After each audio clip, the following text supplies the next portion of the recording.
focus. This you'll need if you are starting your career focus. If you are in high school or in college, come and hear the skills, the roles and goals you need to know to keep yourself focused. Best believe it, you gon' need it.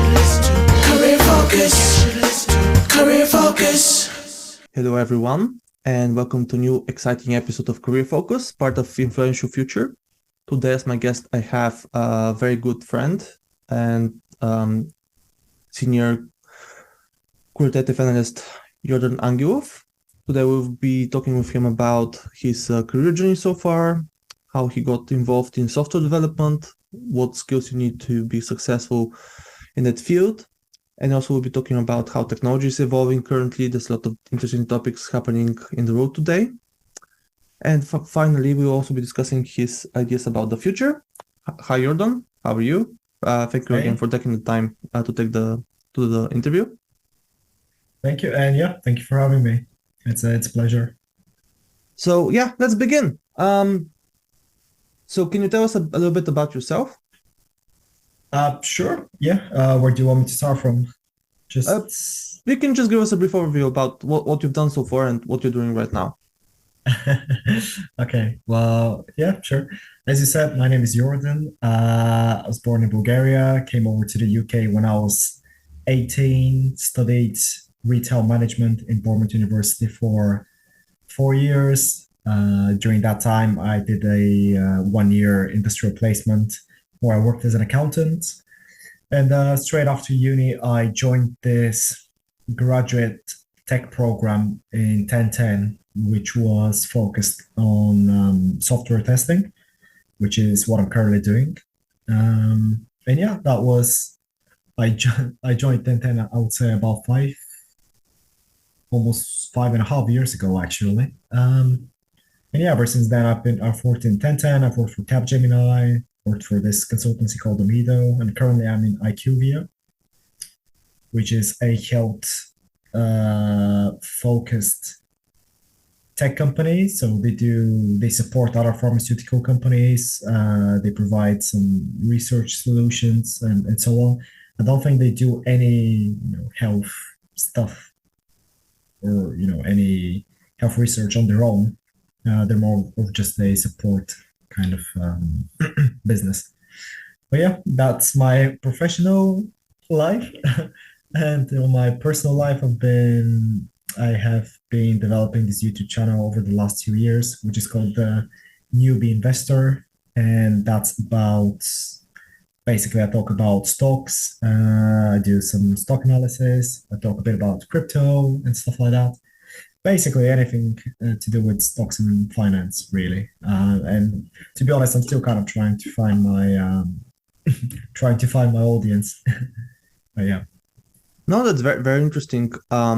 So can you tell us about obviously your journey? So obviously you're finishing high school. Did you have any idea what you wanted to do? Obviously you studied in Sofia Mathematics School, which is one of the top schools in Bulgaria for mathematics. And did you have any idea what you want to do after high school, or was it like a bit difficult for you to choose what you wanted to study at university? In all fairness, when it came to choosing what I wanted to do, I wasn't that sure, so I did the obvious generic choice, which is business management. And I believe when I applied to the UK, to the universities in the UK, I think I had 5 choices, and 4 of them were business management, and the 5th one was retail management, which is, I guess, business management, but with a bit more of a focus on retail. And so I knew I wanted to go into business, but I wasn't really sure what exactly. So I remember that during my time in university, I was kind of split between whether I wanted to be into tech or into finance. And I did my internship, as I mentioned, with this, kind of a trading company. Import and export of aroma, chemicals, and essential goods. And I did a brief 1-year stint there as an accounts assistant, and I thought finance maybe isn't for me, so I decided to go down the tech route. And so far, it's been interesting. Absolutely. And obviously, as you mentioned, being in having graduated from the Sophia High School of Mathematics, that really helped.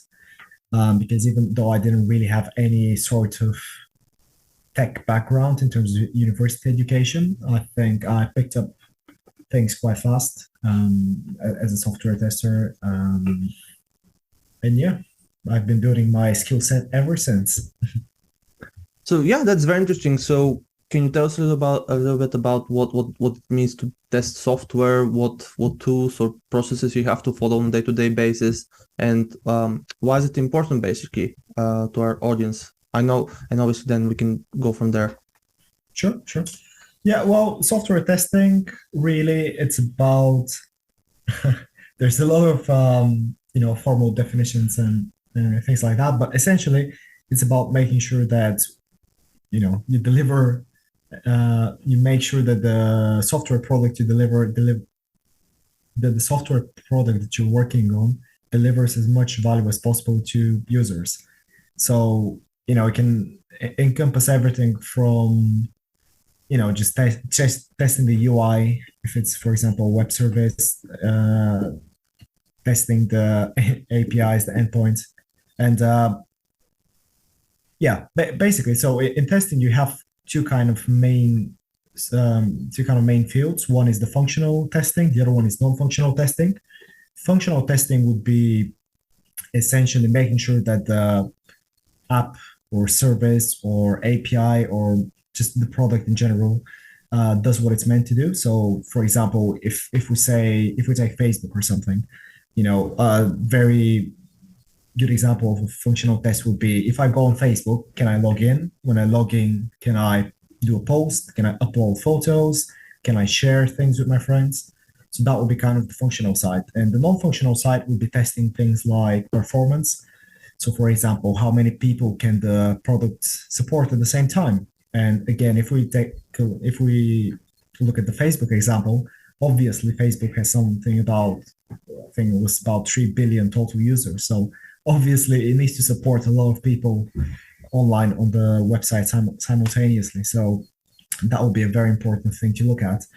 Other things include security. So whether the actual code is secure when you go on the app, when you go on the UI, can you do stuff like SQL injections and all that kind of stuff? Can you hijack credentials? Can you do, there's also all sorts of stuff really. And you also have things like cross-browser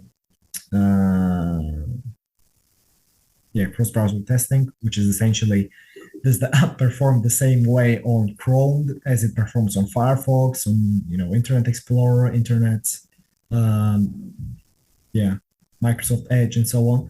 So there's quite a few facets to testing, and really it depends on what kind of project you're working on, what's the most important thing. And essentially, it's about making sure that the final user gets as much value out of the product as possible. And yeah, there's software testing is, and I think really that's one of the things which is interesting about software testing, because even though it is fairly technical, it also considers kind of the business side of things. So it is how for business role, how for technical role, at least that's how I look at it. And another nice thing is that you can specialize. You can be more of a technical tester. You can be more of a manual tester. You can be more of a user kind of research, because that's also something that's very important. And that basically involves people who are familiar with the software, taking, for example, users that are not familiar with it, doing kind of research and observations, doing sort of like a research on them. So, for example, essentially user research, really, that's what I'm talking about. So you would take like people who've never used the service, you guide them kind of through it, you see how they use it, and based on that, you make some observations and conclusions about how you can improve the service. So there's quite a lot of things that go into software testing, and it really is down on the company that you're working at and kind of what's their focus and how they approach it. Yeah, that's kind of a summary. of what it is. And obviously, because such a huge focus is put on software testing, namely because of the potential for cybercrime, does it mean that, for example, if a company doesn't invest that much in software testing these days, they're actually increasing their chances of being hacked or being the victim of cybercrime? Yeah, I mean that's one of that's a potential outcome. Yes. So if you don't invest in security testing, I believe it's called also penetration testing. You do open up yourself to, cybercrime really. Although from what I'm not typically typically security testing is a lot more specialized, so you wouldn't really get that with your average tester. Although there are tools that kind of help even the people who are not that specialized to do that. But yeah, you will open yourself up to cybercrime. Although quite a lot of cybercrime nowadays is social engineering, so things like phishing and social engineering, people trying to get information about internal users in the company, trying to get information from users and then using those using that data to kind of infiltrate the site or hijack some users accounts and so on. But yeah, that is something. But another result of underinvestment in software testing would be PR issues, really. For example, if you have an important website, like again, let's take Facebook, if they miss out on some very obvious bugs, if there are some glitches in their system, if there is some glitches in the apps, if there's something that's quite obvious and people will notice, that could result in users deciding to stop using Facebook or moving away to a different platform, or in the case of exposing personal or sensitive data, that has also happened. And I believe there was kind of a case with Facebook or something where they were. This isn't particularly related to software testing, but there was a case where they had stored, I think, user passwords in plain text files, which is bad practice. And probably if they had software testers involved or security testers involved, that would have been spotted earlier. But yeah, there are quite a lot of benefits from software testing, but it's one of those disciplines where if you do your job well, no one will know. And usually if you do your job badly, then people will know. So it is kind of hard sometimes to measure, I guess, the impact, but it's more of a mitigation, I guess, of negative issues. It's basically preventive, a kind of a preventive discipline. So by doing more testing, you're reducing your chances of something bad happening, I guess. No, that makes perfect sense. Because these days, everybody uses some piece of software, and a lot of these apps these days contain a lot of your personal information, like data. Personal data, address, phone number, bank details, where you live, who's your partner, all kinds of things. And it's extremely important that the software that's using those data, the data, and obviously the way it's being used within the wider organization, it's secure. Obviously, it's not possible to have everything which is 100% secure. You can still have zero-day hacks, basically. Exploits. Exploits, yes, where even the company itself wouldn't know about them. That's why hackers store them quite robustly and they sell them on the dark web. And they can easily reach $1 million for some of these hacks, especially if it's like hacking Apple, for example, or Microsoft or something like that, because they have very robust and secure systems these days. Yeah, and when it comes to security testing, if the person who is trying to penetrate your system has enough time and enough money, they will get through. There's no such thing as 100%. The only way for your data to be secure on the internet is for it not to be there. Really, if you have any sort of data on the internet, it is possible for malicious actors to get their hands on it.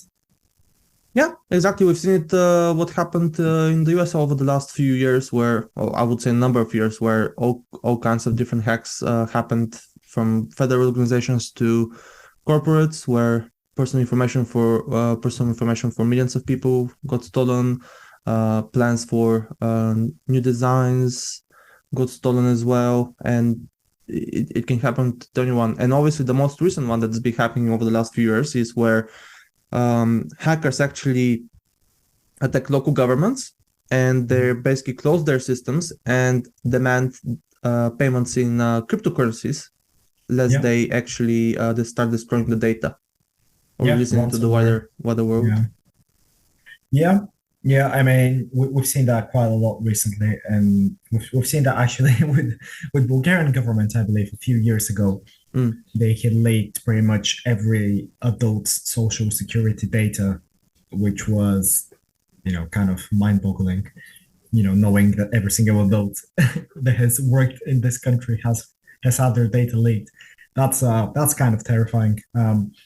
And the same thing has happened, I believe, in the UK more than a few times. I think NHS has been kind of a victim of ransomware attacks quite often. There is no company really safe. And yeah, that is something that software testing is trying to prevent or mitigate to an extent. But again, when it comes to security, it's usually a bit more specialized. And typically with software testing, and what I will do or my colleagues will do, we're more focused on the functionality of the software that we're testing, typically also the performance.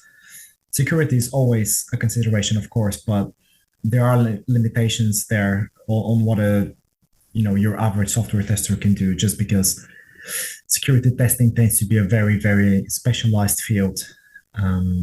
And there is new exploits and threats that pop up every day. So yeah. So do you actually it is a very interesting field, though. Yes. So do you actually want to specialize in cybercrime, or are you still happy being doing software testing, or have you ever actually decided that? I was considering that for a brief, well, not actually a brief time. I did consider it for about a couple of years, but I was starting to kind of get really into cybersecurity, doing courses, listening to podcasts, just exploring the industry in general. But the fact of the matter is that it is a very specialized industry, and typically what will happen is, unless you're working, there are very few companies who can afford the good type of cybersecurity.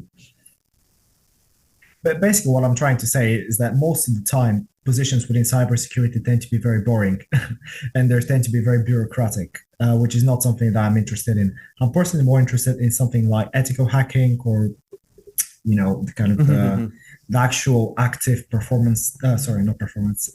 penetration and security testing. And that usually happens only in consultancies or in very, very big companies who can afford to have kind of their internal security testing teams. From what I've seen and heard, typically if you have a cybersecurity position within a company that is not too big, it wouldn't involve any type of hacking or anything like that. It would just involve ticking a lot of boxes and doing some kind of very boring audits. So it can be an interesting field, but the majority of positions, it seems, are not actually that interesting. And personally, I'd prefer to stick with my field of software testing, just because it does get interesting sometimes. Obviously, again, you still have some kind of boring downtime, or just periods where you're doing more admin than testing. But hey, it's all part of the job.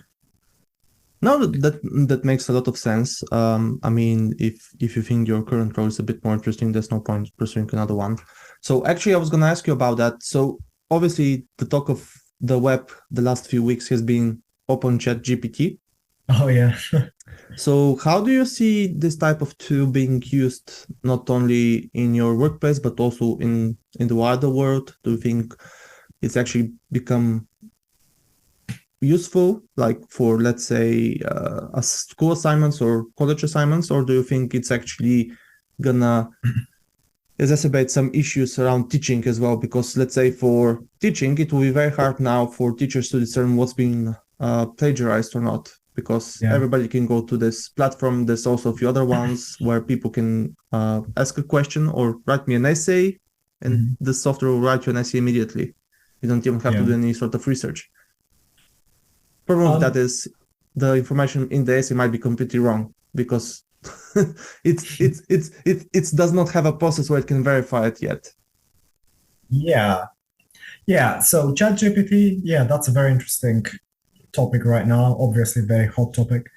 I've used it more than a few times really. I've been poking around ChatGPT for a couple of months now. And the application of it, that type of technology is huge. You can literally you can pretty much automate entire sectors. Well, maybe not entire sectors, but you can automate quite a lot of work with ChatGPT. Obviously, I don't think it's at a point where it can be used as a reliable and stable product. I think they're still working on that. But I can see it definitely reducing the reliance on human capital going forward. I could say, teams of, maybe 10 developers being reduced to 5, just because of the fact that ChatGPT is so incredibly useful when it comes to coding. It can automate and speed up so many processes, and writing out different functions and so on. It has really good, obviously, if you're using open source software, ChatGPT will be indispensable. If you're using proprietary software, then maybe that will be a different thing, because obviously ChatGPT hasn't been trained on that kind of stuff. But I would imagine that they would be able to sell like personalized versions of it, or they will allow you to kind of train your own version of ChatGPT. So it opens up a lot of possibilities, and I'm certain that we're going to start seeing more and more applications of it going into the next few years. Maybe now it's still a bit kind of new, and not that many people are jumping on the bandwagon yet. But it can definitely be used. And I've been saying news how it's been passing like medical exams in the US. It's been passing bar exams. I think the other day I saw an article about this graduate student who basically wanted to test out ChatGPT and asked it to write a essay on, I think it was something to do with social policy or something like that. And in 20 minutes he was able to write a full essay. I think it was about 2,000 words or maybe more. And he gave it to his professor to mark. And actually he scored like 52%, I think, which is, a passing grade in the UK. And, for a 20-minute job on a ChatGPT, for it to be able to write a passing paper on social policy, for graduates, so basically masters, the equivalent of a master's program, it's no small feat. And it can definitely make things like grading and teaching a bit harder. I think that the guys behind ChatGPT were actually working on it too, or maybe they even released it, which would help people identify what is, what if this content has been written by AI or not. But to be fair, that problem I think has been happening. You've already had that issue from before as well. Like nothing really stopping you from plagiarizing an entire article and just kind of paraphrasing and rewriting it.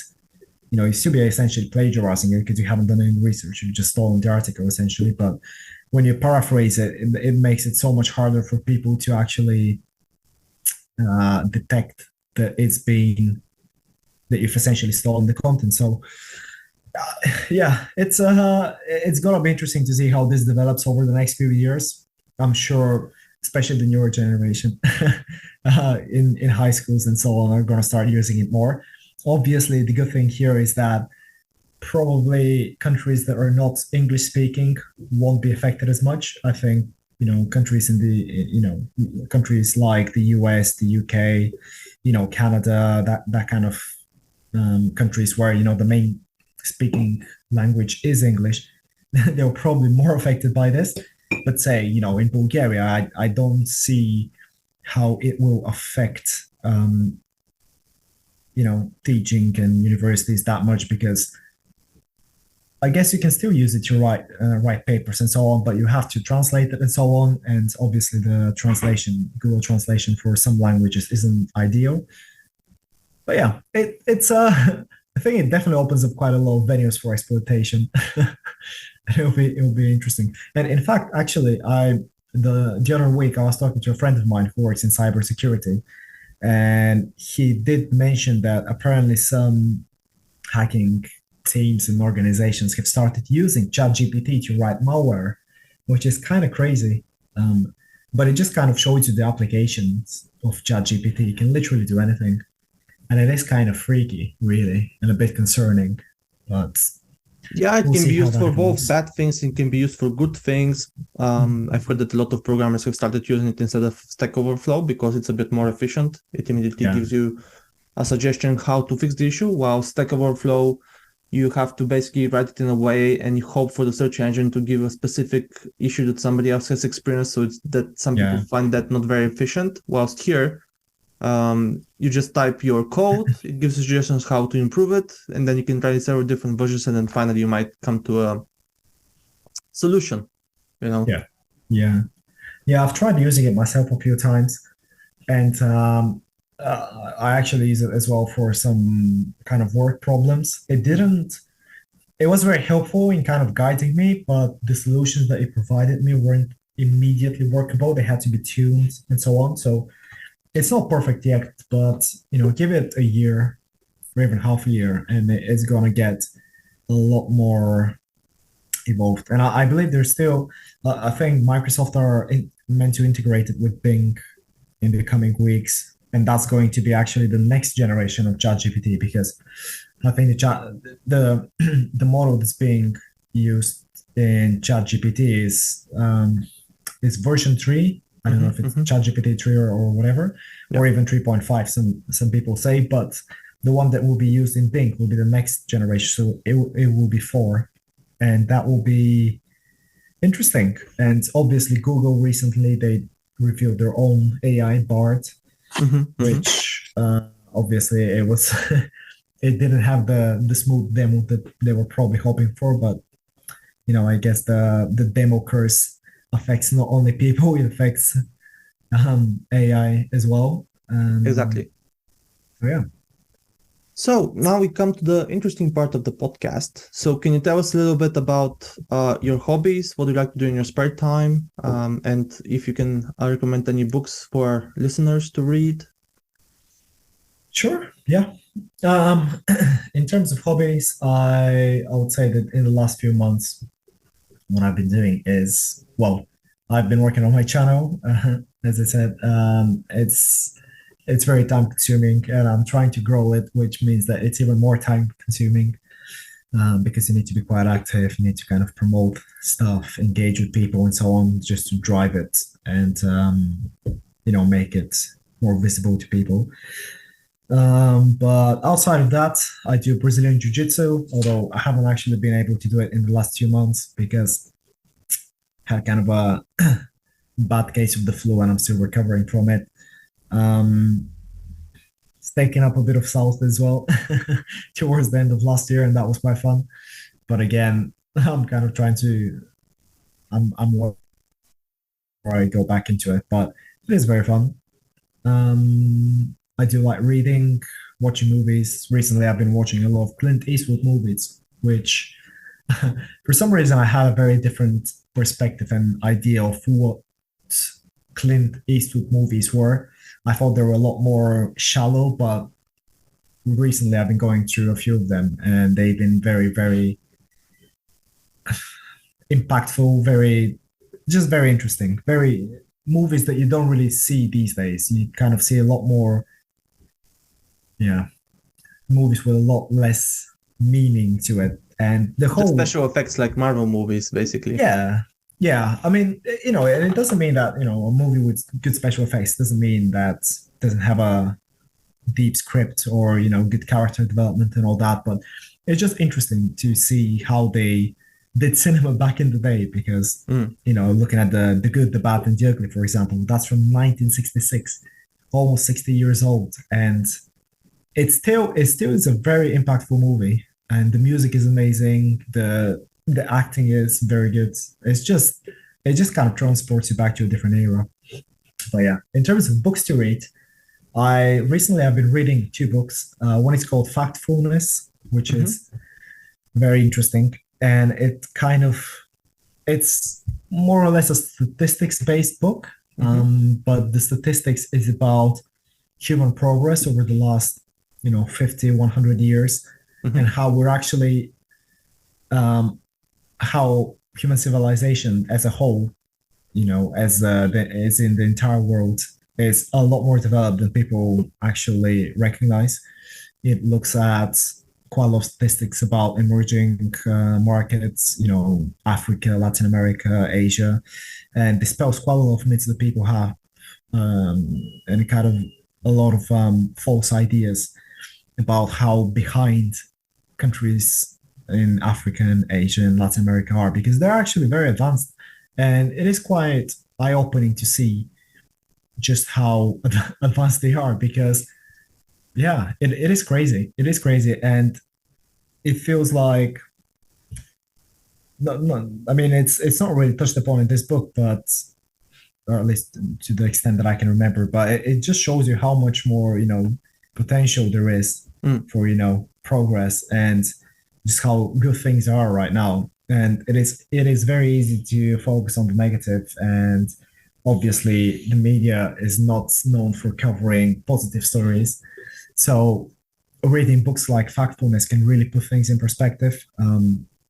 We've made quite a lot of progress on a lot of things like, rights and education and healthcare. There's obviously quite a lot of way to go, but you shouldn't think that people in countries in Africa or Asia or Latin America are living in a previous century, essentially. Like, they're a lot more advanced, and they're also benefiting from the fact that you don't really have to reinvent the wheel. Quite a lot of the inventions that have been done in Western countries, they can basically use them. They don't have to invent. Obviously, they have to be adapted, because they're just in a different position in terms of development and all that. But it does mean that their development is a lot faster, and it is a very interesting book. And another book that I was reading is called The Lords of Easy Money, which is about the Federal Reserve of the US over the last, I guess, 30, 40 years, kind of following their policies and the impact that they have with those policies on, obviously, the financial markets, on the livelihoods of people, on the wealth and all that. And it is interesting because obviously the US is the biggest economy in the world, although actually they do argue that China, when you adjust it for living standards and inflation and all that kind of stuff, is actually ahead, but that's a different topic. But the point is that US is kind of the biggest. The point I'm trying to make is that the US is the biggest economy in the world, and obviously they have the reserve currency, the dollar. Right?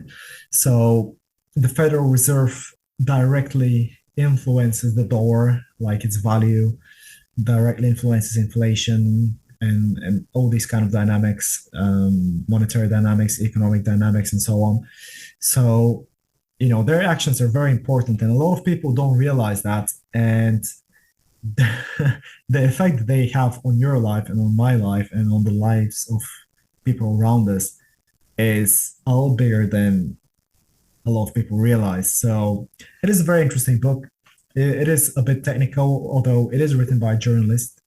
So he does do a very good job of kind of explaining things and breaking down some financial terms. But it is, I'll recommend it. It's very eye-opening. Amazing. So we're talking about the books you liked. They're also very interesting, especially the last one about the process of the Federal Reserve and how economies have evolved over time. That sounded very interesting. So I would recommend it to our listeners, and also I'll check it out myself. So can you tell us about the top 3 apps that you use outside of work? And the top 3 apps. Yes. Oof. Well, I would say the number one right now is YouTube Studio because that helps me track my my channel. Do you mean just mobile apps or just No, any app. apps? Okay. Okay. Well, yeah. I mean, I would say they're pretty much okay. I'll actually group them. So it's yeah. Obviously, in terms of social media, I use Instagram is probably the one that I use the most. Trying to cut back on it a bit because there is yeah, it can be quite entertaining sometimes, but it does waste a lot of time. But yeah, YouTube Studio is probably my number one. I use quite a lot of Canva and Shortcut right now to edit edit my videos. They're both really good. Canva is actually it's a very ubiquitous tool, kind of. It helps you do videos, presentations, Instagram posts, whatever. They have a very wide array of stock images and so on, which are very high quality, and just their overall interface um, and just services, they're really good. I personally use the premium version because I need it for my channel, but I'll recommend it to anyone really to check it out if you're doing any sort of creative work or even for business. Really, it's if you want to spice up your presentations, it's very easy to use and it's very handy. And Shortcut is just for video editing and it's open source. It's just very kind of relatively simple editing software, but it's very powerful and it's very customizable. So, if you want to kind of adjust it to what you want to do, you can do that. And it's also free. The best part about open source, you don't have to pay anything. Yeah, I mean, I also want to tell listeners too, if they want to try an app, is the one you actually told me about. It's Lunch Club. I've been using it now for 2 weeks, and I've met 4 very interesting people on it. So I also recommend that one. It was very interesting because you meet people for half an hour, 40 minutes, and you talk about their experience and your experience, and then it's usually more like a conversation, very, very interesting, and you meet very interesting characters on it. Yeah, no, Lunch Club is very interesting, and when it comes to networking, it's a great one. And like you said, it kind of you can meet all kinds of people, all kind of random people. And the good thing about Lunch Club is, they say they have this AI algorithm that kind of matches you to people who are likely to be interested in the same things as you. So you can use it for business development. You can use it for networking. You can use it just for general chat. So I'd recommend it. Yeah, as well. And now I come to my last 2 questions. So, where do you see yourself in the next 10 years? Oh, it's an interesting one. Honestly, I don't know. I don't know where I see myself in 1 year, really. I'm trying to go a bit more with the flow these days and just focus on doing the things that I'm interested in as much as possible. Kind of do things that I'll be, happy with, proud of. So which right now pretty much involves working my channel and, going back to jiu-jitsu, and traveling. In 10 years, I don't know. I mean, the biggest thing is probably I'll be married, probably have a couple of kids. I don't know. But yeah, honestly, when it comes to, what I'll be doing for work, where I'll be living, what I'll be doing, I'm open to anything. I don't know. I haven't planned for it. I just want to do things that I think will be worthwhile. At least in my eyes, really, because obviously everyone has a different, opinion. But yeah, I mean, really, yeah, it's okay not to have a plan. I mean, sometimes it will come to you at some point, right? So you'll see what happens, what the future brings, as they say. I think, to be fair, before I used to plan things a lot more, but now I don't know. I wanted to live in London. I am living in London, almost 2.5 years now. I've lived in a different country I've done quite a lot of things that I set out to do. So I'm happy with that. But yeah, when it comes to the future, I feel like my views and values and whatever have been changing over the last few years. So I'm not sure. Maybe I'll be living somewhere less urban. Ideally, it would be somewhere by the sea and sunny all year round. So who knows? Maybe I'll end up in the Caribbean or I don't know, Latin America or something. But yeah, I'm open to anything. Just want to have a good time and do something exactly. that's interesting. Have a nice time. And my final question is if you can go back in time when you were 18, what advice would you give your younger self? Very interesting. I'll probably say play less computer games and talk to more people and try out more new things, really. I think, I haven't really changed that much, but I think, yeah, probably should have taken advantage of more of the opportunities that were there. And yeah, I think, yeah, just putting yourself out there, that would be the one thing that I would recommend more because, like I said, I used to plan things a lot more. I would always go by the safer path, so I wouldn't risk things too much, which I think was a bit silly in hindsight. Not silly, but it was I thought things were a bit more I don't know, more predictable than they are. But hey, I mean, I like where I am right now. So my plan obviously led me to a good position in life. Obviously, I'm hoping that this continues going forward. But yeah, that's the one thing I would say probably. Just take more chances, take more risks, and put yourself out there more. Yeah. No, that's a very good advice. Thank you, Jordan. And I would like to take the opportunity to thank you for taking part in the podcast. I hope that you enjoyed it. Yeah, it was a great experience. And again, thank you for having me.